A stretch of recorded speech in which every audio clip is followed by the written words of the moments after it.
Wanda. Yes, I remember Wanda. So, welcome, Wanda. I sent you in that panel earlier, and you are so motivational. You are like just your essence and how you speak, how you carry yourself. I feel like that is something. Because people see people in the beauty industry, and we got a lot of young ones, you know. I didn't even see some thoughts that people think like the hair industry is still. And some of the people are like on YouTube, and they don't take you serious. But to hear you, to see you, it's like that is what a musician, a counselor, a hairstylist should probably say. Thank you for that. I appreciate that. You do nothing but children hair. Yeah, but his hair was 20 and under, but our main age group is about 13 and under. That is beautiful. And I have so much people like who's grown, like the kids that, like you said, you guys are shaping and molding the children. And growing up for me, my hair was always nappy. I was always made fun of. So I wish I had opportunities that you did for other children out there. Like, how do you motivate the people around you to appreciate the point at that age? It's a really number. Right, and nappy has such a negative connotation that we need to like redefine, because nappy to me is good, but because our hair, our hair is the strongest hair on the face of the earth. But so many of our little girls hear that and they grow up with that and end up having self-image issues. So it's something that I teach. From the time somebody starts with us, like I shared on the panel, we all say good hair, any hair, or you got bad hair because it's nappy or coarse.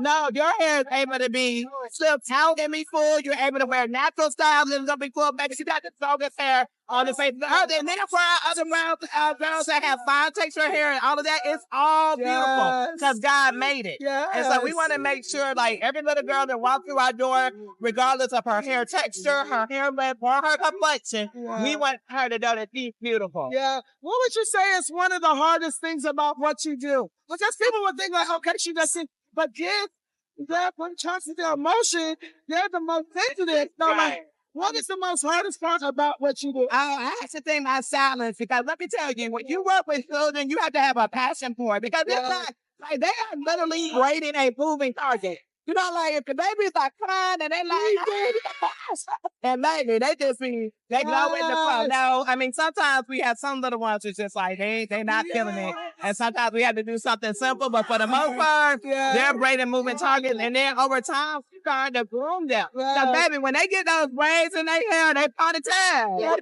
And baby, they start feeling themselves, baby. They're so beat dark, you ain't crazy. So they start feeling themselves. So then we bring them on the journey out there, like, you know what? I like this. So we're teaching them self-care at a very early age. Are you also doing opportunities like I was talking about earlier, the foundation? But do you teach little kids how to do hair as well? Not yet, but that is something that I want to do in the future. Like, I want to even, like, I thought about summer camps or even throughout the year, like Saturday school, where we teach, like, even now, my oldest daughter just turned 10. The one I shared, on the panel, the reason I even opened this business. Like, how to do her hair? I'm like, I need to pay somebody to do the one right there. I need to pay somebody for her. Yeah, I'm like, that's how I fell into this business, because I'm a client of my business. Like, now with her being 10, like, she started wearing beads like a couple years ago. She'll get braids, but she wasn't, rolling set at the end or something. And now she's like, she got to wear her hair down for her birthday. So now she's like, well, Mom, I might not want to wear braids all the time. So now she's like, slowly transition. But then she saw how much work was. She was like, braid my hair back up. But I say all that to say is that I saw either through her, like around 13, they might want to start doing something else. So now, how can we teach them things at home? Because as a mom, I don't mind her wearing her hair down, but I'm like, what we gonna do in the morning? What we gonna do when that yard come on? So then educating them on some simple sort of sounds to do. So Tommy, stay posted. What is one of the common misconceptions people have about hairstyles that you think, like, because a lot of people have come up like, they think I'm Mary Poppins. And I'm glad you said the aftercare, because people think that we do their hair and that's it, you know? How do you feel about aftercare? Like, how do you teach your clients how to set their hair? Oh, yeah, it's very important. And just a healthy regimen, so getting regular trims with braids. Braids are great and a protective style, but our hair, we have to keep it moisturized with braids, right? So making sure our clients understand that, getting the deep conditioner every other month. So we educate our clients detangling.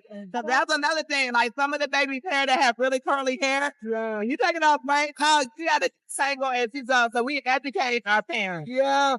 So, do you have something to distract them? Like, because most kids are so tender-headed, and it's like I can only imagine all that. Like, do you have is it a special technique or a dummy cream? No, you just got me an invention, honey. I ain't talking about that. You just got me an invention. No, I was talking to Terry J earlier, and I said we should be able to create like a numbing cream. Yeah, but actually free from the especially when you first. I mean, even for adults, right? Like, you might not need to say that again on live air because you might be on this after there. Because even for adults, like when you first get your hair braided, you think about how you like, don't cut my hair. I deal with it. Oh yeah, that's something that can help you through those first couple of days. So let me know if y'all do that because I'll be. We laughed when we recorded, but we were talking about a numbing cream for tender-headed clients and a numbing cream for our feet.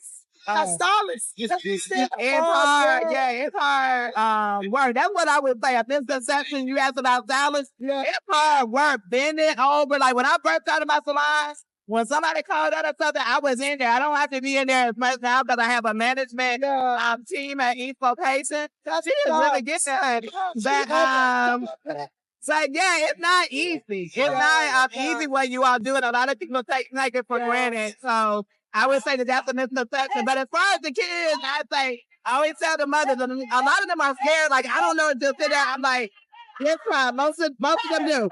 Tablet, bring their tablet, bring snacks. And we use, lollipops. We have friends. So you prefer the parents being there or not being there? Yeah, that's okay. It varies. It varies. Some kids, they feel more comfortable with the parent being there, but we've noticed. Like sometimes say the mother wasn't there, the child did great. And then the next time she called, the mother's there or the dad's there, and they ended up. The child would be like, nah. So you sit in the car. We gotta do it based upon each little prince, called them princesses.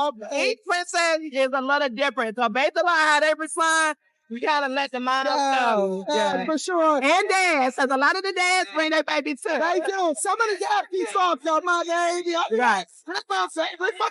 Right. So, what was your favorite part about this whole experience? Since us and Captain Shot is there second and there, I feel like they did an excellent job. What was your best part about it? Doing these, I would say two things actually. One, just continuing to get the name out about our brand for people to know what we're doing. We do plan we're based in Atlanta, Georgia right now. We have we open 4 locations at 5 core years. We have a plan to have 10 corporate owned in Atlanta, but I also want to franchise and expand our brand nationally. No, I really love things like this because now the New Jersey land knows about Princess and pizzazz. Like that when we come one day, we've already introduced the brand, and then it's like a part of meeting for people like you and connecting with people in your industry. It's true because when I heard you, I was like, oh my gosh, she is a saint. She does nothing but kiss hair. I have to meet her because I feel like it's so important. When I was before I did wigs, I did kiss hair, and I know how important it is because a lot of parents don't know how to do hair. And that's why I love how to do hair because my mom didn't know how to do hair. Right. So me and my sisters taught ourselves. What do you think that next year we should have more of? I think more retail. Yeah. Like I definitely like the hair products, but people, beauty is beauty, baby. Yeah. Black women, we're gonna be right from head to toe. So I would say like more retail clothes. Like I would like buy jewelry at these stores. If you get unique pieces, clothes, I would add more of that. But yeah, you all are doing great. Yeah. I was thinking that should be more kids competition. Yeah, definitely that. Yeah, you see a lot of kids trying to and that's about kids' hair as well. Yeah. Implementing that. But I had to talk. Got you, girl.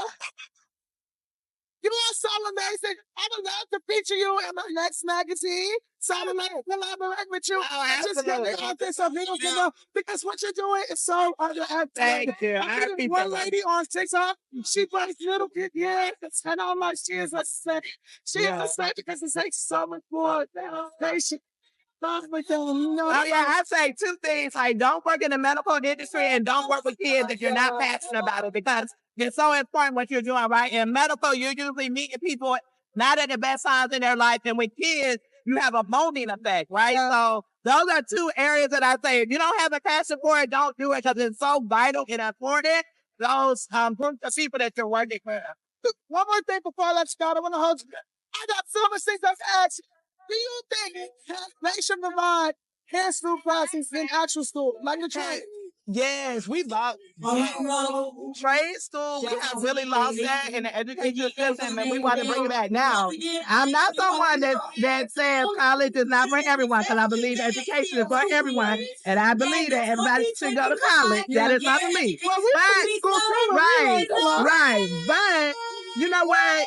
You need different paths for people coming from all different walks of life. So absolutely, I think trade school, that's something I want to do in the future too. Have apprenticeship programs. So a lot of these high school ladies that know how to braid. So even if they do want to go to college, they can be making good money while they're in college. Or if they don't take the college path, they still have a way to provide for themselves. So I think trade schools and learning the things like our generations used to learn, we need to bring that back to education. Yes, because a lot of people underestimate trade schools. You go to school for about 9 months, but listen, that 9 months turned this into $1 trillion industry, you know? Right, but let me tell you, 9 months can save somebody from jail or dead too. Yes. Right, for certain people where college is just out of their vision, right?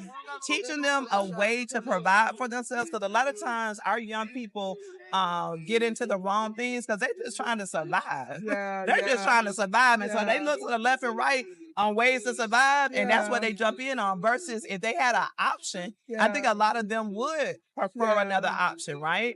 So I think trade school is very important. Yes. I think we need to do more of that just as a community of people, the same way we could come together and support each other and grow. We really need to implement some of this stuff into like the younger children's lives growing up. We had so much activities in school before, and now we don't, you know, and things are going left. But this industry, it helps mentally, physically, emotionally, financially. It opens up so much doorways, so much avenues. And yes, guys, don't underestimate the beauty. And we're more than just looking good, okay? Because you see the queen. Because y'all hear people, because everybody, when you leave the salon, you walk a little taller, right? Not just the babies, all of us. Yes. You know, part of feeling good is looking good, baby. For sure. So y'all do great work. Can I tell everyone where to connect with me? Is that okay? Yes, no, I was about to tell you. Okay, thank you.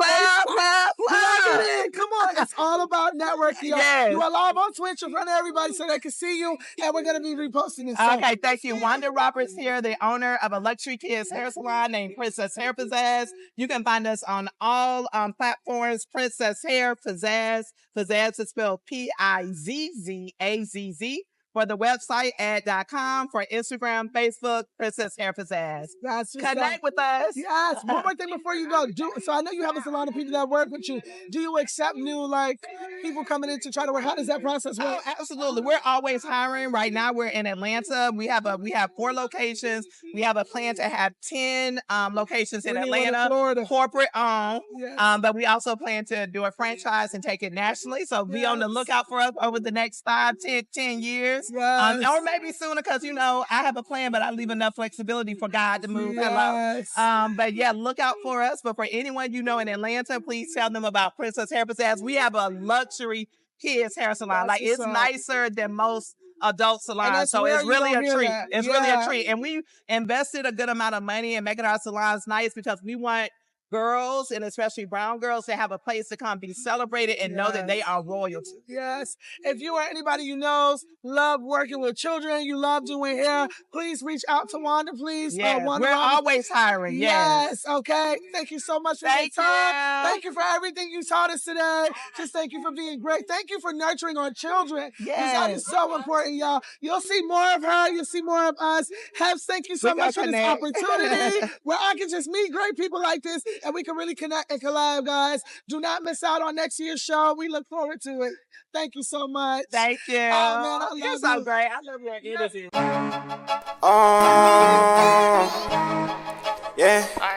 Every time Florida, and press on with though. Heavy scenery, you know it's with me at that blick top.